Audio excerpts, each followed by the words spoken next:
Kerekeze kuri uyu wa gatanu ku isaha ine live kuri Magic FM. AS Bournemouth ya Andoni Iraola irakira Manchester United y'umuvandimwe twa Michael Carrick.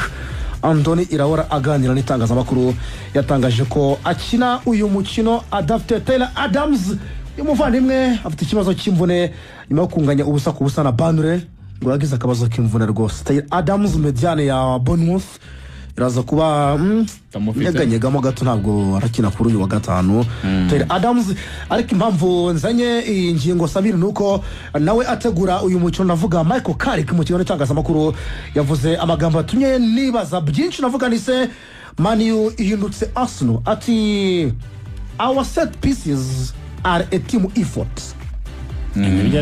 Ati imipira rwose imiterekano kure nizo imipira imiterekano nizo ngufu zacu mwarimo munyotsa ngo ni best player ngo muri Premier League narebye imare nsanga assist hafi kimwe cya bitatu bya kane n'amakona mugumane muri 15 muri 15 9 ni kona Bruno Fernandes ukiraunga ahubwo ntago ari 15 ni 16 kugeza kuri seconda zikaba kona izi assist 16 za Bruno Fernandes uzihuje n'imipira y'imiterekano Carrick avuga ko ari imbaraga z'ikipe wazibwira abantu mu buryo.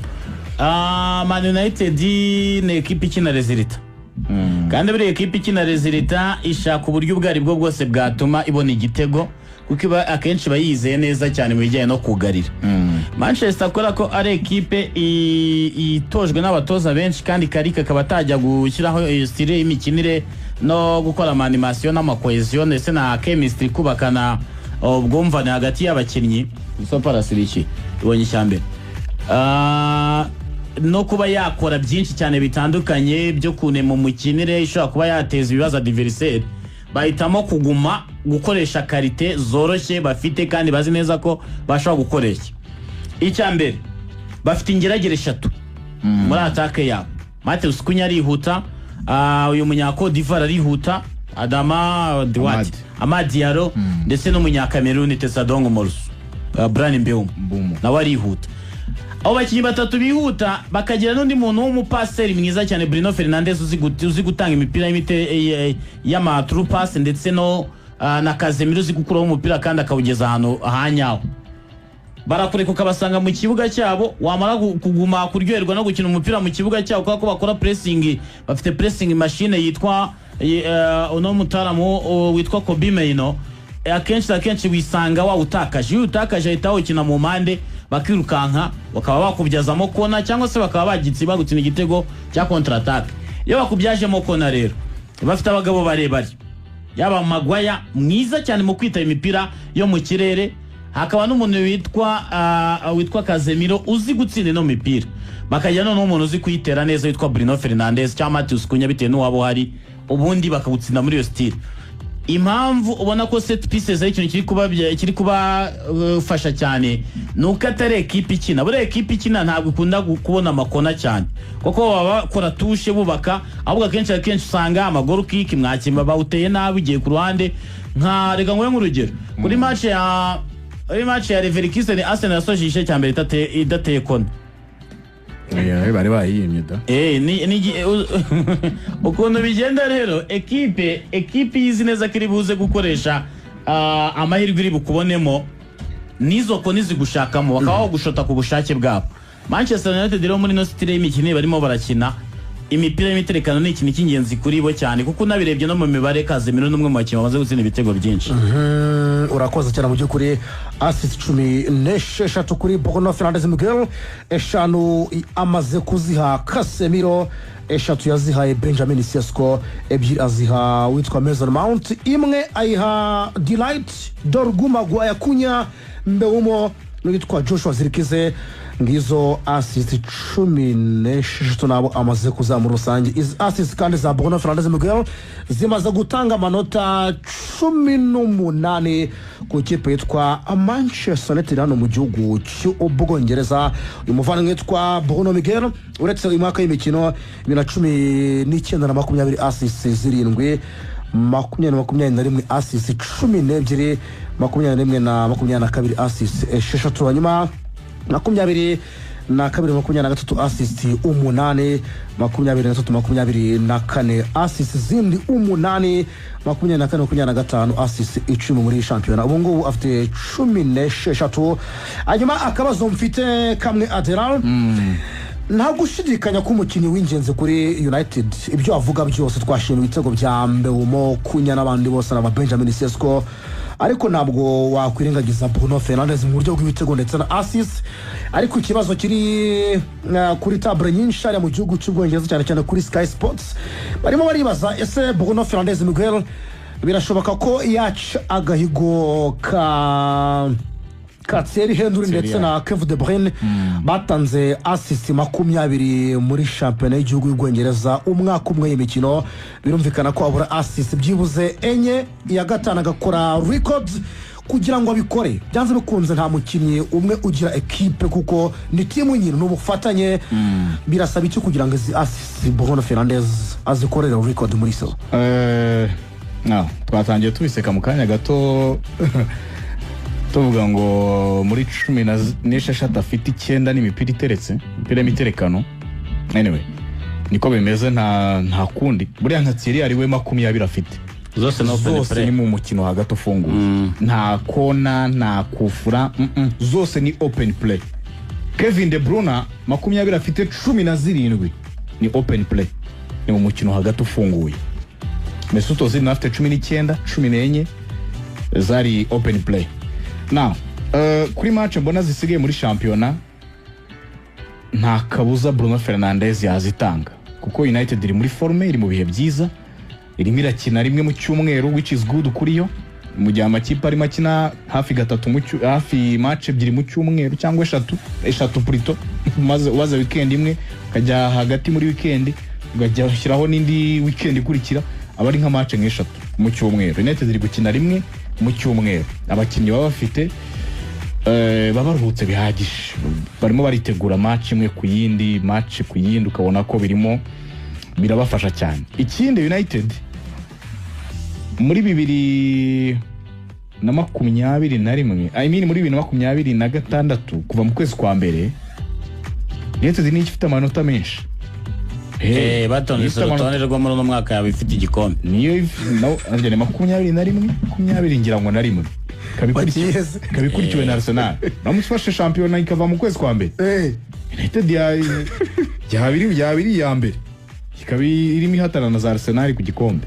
So ikiriho nuko United bari mu bihe byiza cyane. Ikindi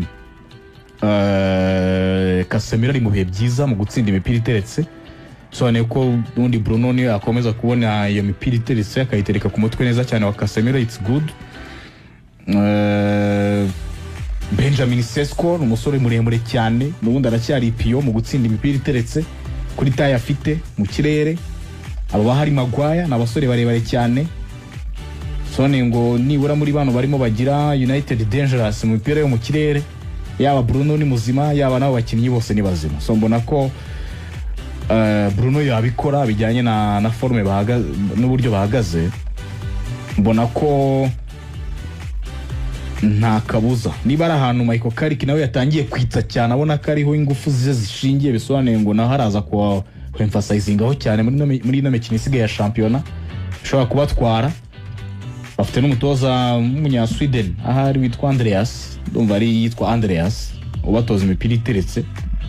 So mbona ko kuri Man United nta kabuza match zisigaye ni bari kuri journée ya 30 arabura match 8 muri match 8 gutangamo assist enye. Bruno Fernandes ni umuntu ufite ubushobozi bwo gutanga assist ebyiri muri match imwe nawe ubwo agiye kubigira goal agiye kubigira intego yo kubikora bisobanuye ngo agiye kubishaka kurushaho gutanga imipira ivamo ibitego. Tuzatungurwa ari ahantu afite amahirwe yo gutsinda igitego ari open ariko ukabona akoresheje umuhati we wose kugira ngo ahubwo atanga umupira wanyu muvamo igitego kugira ngo akugahega gashaka k'ibitego ntago arabiskataga kurikira dera afagomba gushaka kamasiti. So mbona ko kuri Bruno nta kabuza United igiye kubigira ikintu cy'ingenzi cyane cyo gukoresha nawe ubwe agiye kubigira intego nta kabuza Bruno yabikora. Hi Michael, can I just, before we get into it, can we start with some team news or updates at least? Matthias, how's his rehab going? Similar really. frustrating for Mato. I think he's obviously trying to working towards getting back, but just the back issue really that's proven difficult. So we'll keep working as hard as we can as everyone to get him back as quick as we can. Similar for Lissandro? Yeah, he's closer, a lot closer. He's getting there. So after this one, I think he'll be all right. Patrick Dorgu, I guess it's the same. Yeah, he's a bit further down the line. Yeah. I'm told there was no Mazraoui in training. Is he okay? Yeah, he's just ill. Just wasn't feeling too good today. Should be okay for Friday. Yeah. And Mason was back on the bench, didn't come on. Do you expect it? Is he closer to being possibly up for starting, or is he already up for starting fitness-wise? Starting would be too much, I think, at this point for just for the training time and the kind of exposure that he's had, really. But it's brilliant to have him back. He's a fantastic player, Mason, and great to have around the group again. So we're delighted to have him back. And obviously the break coming up now gives him a chance to get even more up to speed. So in some ways that's come at a good time for him. I think that's pretty much everyone. So can I ask you about Bournemouth this Friday night? They seem to be the draw specialists at the moment, don't they? What are you expecting from them on Friday? Yeah, I mean, it's a tough game. It's a tough place to go. They're on a really good run of form. So, difficult game. You know, we're obviously going down there. We've had a good run and the boys are in good shape. But always a difficult game. Always has been and probably always will be. So we know that. You know, they're a really good team, well coached and really well coached and good energy. And so we know we'll be in for a game down there on Friday. Thank you. Afternoon, Michael. I know we've asked you a lot about Kobbie Mainoo since you've arrived, but I just wonder, since you have been back at the club, what have you made of his actual performances, and especially in recent weeks, and what areas do you see him still as a young player that he can improve on as a midfielder? Of course, he can always improve on a lot of things. There's just the age he's at, just for starters. You know, there's so much more to come and develop, and then that's just natural. That's not a negative on Kobbie by any stretch. That's just the stage he's at in his career. So hopefully he has got a lot of layers to improve and keep development on that. I think he's done really well. I think not having a lot of football for a period of time to come in and play a run of games and find your rhythm. I think he did that really quickly, and there's a natural kind of a flow really, and I thought he was really good again on the weekend and putting in a performance where he did a little bit of everything really, and controlled the game in spells, defended when he had to defend, and really impressive with him. I know we asked you about Harry Maguire last week, and you said you hoped he could get called up for England. With the announcement on Friday, I just wondered about Kobbie and also Luke Shaw. Do you hope they can get themselves back into the England picture come Friday? And have you been in touch with Thomas Tuchel at all as well? No, I haven't been in touch. No. Listen, for the boys, I'd love to see them picked and picked for this one, and obviously picked for the summer. And I don't have any influence on that, but certainly the boys, the way they're playing, I think they've put themselves right in the conversation and right in the picture and given themselves a chance. You know, so we'll see. I literally don't know any more than you on that one, but the boys they've definitely playing well enough to warrant the place for sure. It's not my decision, so we'll have to wait and see. Michael, I realise this predates you, but the team's won 2 out of 7 away games, and obviously lost at Newcastle last time late goal, but then you got a late goal to get an equaliser at West Ham. Is the away form going to be the key to getting into this Champions League, because you seem to have sorted it at home? It's just form and results, whether it's home and away. It's not something we kind of look at too much. I think it's the next game really, and of course we've had some good results at home. That doesn't necessarily mean that that's fixed and we can move on to something else. You know, it's always the next game. And it's been nice to be able to win at home and put that in place, you know, and go and play at Old Trafford with a real feeling of confidence and looking forward to the game, and for the supporters to feel that as well and leaving with a good feeling. So there's certainly the element of that, but we're not kind of going as a major difference in preparation or mindset or anything. I think it's the next game. Where, as I just said, I think we know it's a tough place to go anyway. It always has been, but we're not really separating one game to the next. It's just one game at a time. I know I've kind of asked about this before, but some of your kind of like Liverpool or Chelsea playing like loads of games over this next period after Friday, then you don't play until kind of 3 weeks on the Monday. How does that work in terms of what the players who are not away on internationals do when they come back, what they're going to do? Because it just feels, it's almost like a pre-season in a way. Yeah, there's no getting away from it. I think the next couple of weeks is real mix for the group. We're not sure, obviously, talking about the England boys there, and not sure exactly what kind of numbers we'll have, but we probably won't have many here. I think most of them will be away, so that means they'll be training and playing games for the most part. So there's definitely that element, and it ends up becoming managing each individual for what they need. Some boys who've played games maybe need a little bit of a kind of maintaining in the level that they're at. Some boys maybe haven't played games, need a bit more training. Mason coming back, so there's different.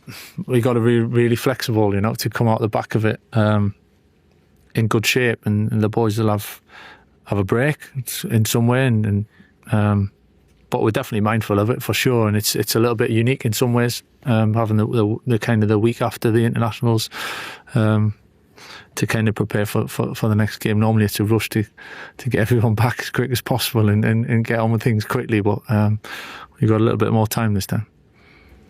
Michael, there's been a lot, well, we spoke to you about Bruno Fernandes after the game the other day, but there's been a lot of discussion since about his performances, his form. I know you were kind of asked about it the other day, but do you think he is, if you were a player and able to vote, would he get your vote for Player of the Year? I think he's had a fantastic season, I have to say. It's not so much who I would vote for, but I'm delighted that he's playing the way he is and having the impact that he is for us, and he's proven to be right up there in end conversations. I'd love to see him obviously take the award, and it says a lot about what's going on at the club and how the team's playing, as well as how well Bruno's playing. So we'll have to see how that pans out, but really, really pleased with everything that he's doing at the moment. Kind of following on from that, the fact that we're talking about him, a successful team, and it does feel unusually quiet and calm around here. Is this what it was like during your playing days when you were successful under Sir Alex? Is that kind of mood behind the scenes that was when you were here? I think it just depends how what kind of phase you're going through and what it feels like, really, the momentum. And sometimes it needs to be calm and a bit stable. Other times it needs to be a little bit on edge and a little bit touchy, and sometimes that brings out the best of you as well. But it's largely been calm in some ways, but actually not calm in the emotion of it, in the feeling of wanting to improve, and the boys, the way they train and obviously the way they've played. You can't be too calm all the time, but I think trying to be measured and calculated, so making good decisions for me and the staff, and obviously for the players as well. I think it's getting that balance right.